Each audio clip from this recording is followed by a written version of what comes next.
प्रधानमंत्री जी के मार्गदर्शन और उनके नेतृत्व में पूरा देश इस लड़ाई को मजबूती से लड़ रहा है। पहली वेव को पूरी तरह देश के अंदर जीवन और जीविका को बचाने में सफलता के बाद दूसरी वेव ने कुछ समय हमारे लिए भले ही चिंता के लिए एक अवसर दिया हो, लेकिन जिस मजबूती के साथ आदरणीय प्रधानमंत्री जी का यशस्वी नेतृत्व देश को प्राप्त हुआ, आज पूरा देश दूसरी लहर को भी पूरी तरह नियंत्रित करने के नज़दीक है। आज आदरणीय प्रधानमंत्री जी की जो महत्वपूर्ण घोषणाएं हैं, जिसमें राज्य सरकारों के द्वारा जो वैक्सीन खरीदनी थी और राज्य सरकार को 18 से 44 वर्ष की आयु के युवाओं को वैक्सीन देने के लिए जो स्वतंत्रता दी गई थी,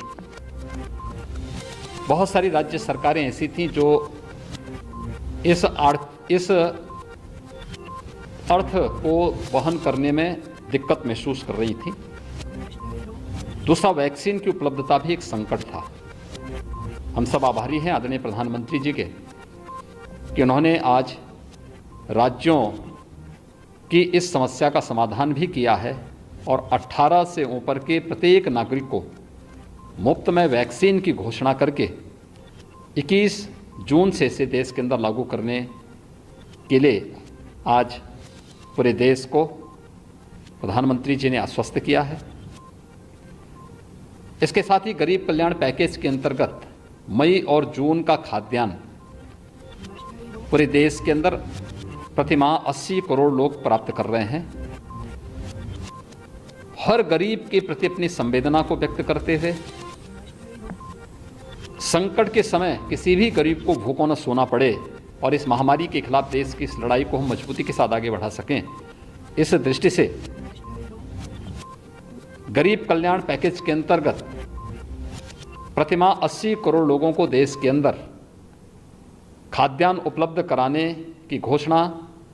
दीपावली तक करने के लिए भी मैं आदरणीय प्रधानमंत्री जी का आभार व्यक्त करता हूं। आदरणीय प्रधानमंत्री जी ने कोरोना के खिलाफ इस लड़ाई में कोविड प्रोटोकॉल का जो आह्वान किया है, मेरी पूरे प्रदेशवासियों से अपील है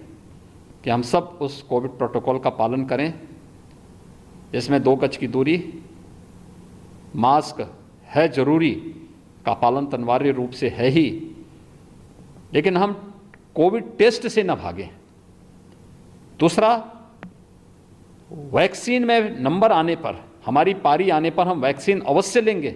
किसी भी प्रकार की भ्रामक और अफवाह में पड़ने की बजाय हम वैक्सीन लेकर के सुरक्षा कवच जरूर लें। मैं एक बार फिर से आदरणीय प्रधानमंत्री जी के देश के प्रति उत्कृष्ट नेतृत्व और संवेदनशीलता के लिए हृदय से आभार व्यक्त करता हूं।